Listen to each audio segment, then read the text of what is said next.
As you know, I am a master imaginer of dystopian worlds.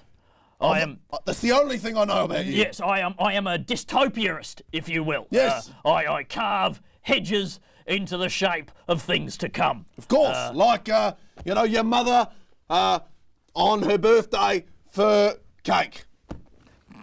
Yes, I was going to say that, and then I thought I shouldn't. Yes, of course. But I'm glad you have the bravery. Anyway, so this short story I've written, it's in the mould of a brave new world. Yes. But if anything, it is a more vicious vision of the future, and as such, I have called it a bad new world. Oh, very brave. Yes, very brave Yes. choice. I thought that. Jessica shuddered with the cold.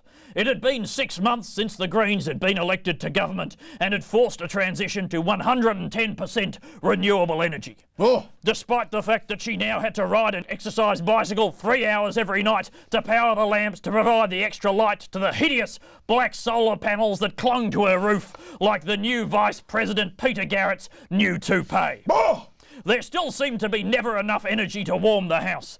Perhaps it was because it was all being sucked up by the new hydroponic marijuana plantations that had been built on the ruins of the once glorious Flemington Jumps racing course to provide the now compulsory 6 joints per child at the nationwide network of Rudolf Steiner universities.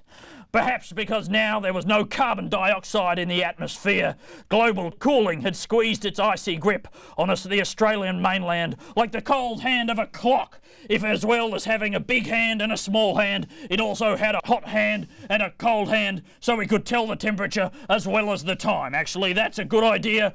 That's mine. You can't use that. Never would. When had it all started to go wrong? She wondered as she slaved over a halal wedding cake for the family of lesbian refugees that had been assigned her house, forcing her to live in a tent in the backyard. She knew the answer, but she couldn't let her face reveal the truth of the inner turmoil for the sake of her children, who she knew she could ever look in the eye to explain that it was she who was to blame for everything, almost as much as the foreigners and the government. It was she, along with so many other Australians, who had turned their backs on the common sense of the talkback radio presenters across Australia and woken the country to this nightmare. If indeed, one, you can wake someone to a nightmare, and yes, I just checked, you can if the waking world is worse than the actual nightmare in which they were.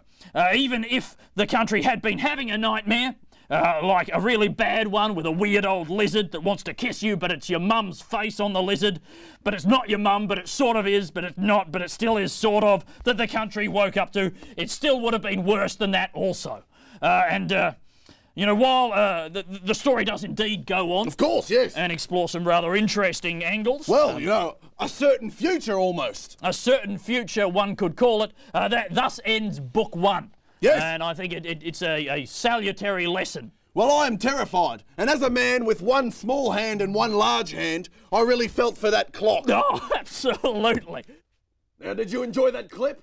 I certainly hope so. It's very much your right to decide whether or not you did or did not enjoy that clip. Absolutely. Much as it is our right to ask you your position. Yes. And you should be forced to reveal that publicly. But if you did enjoy it, there is plenty more clips like it. Yes. On the Comedy 31 YouTube channel.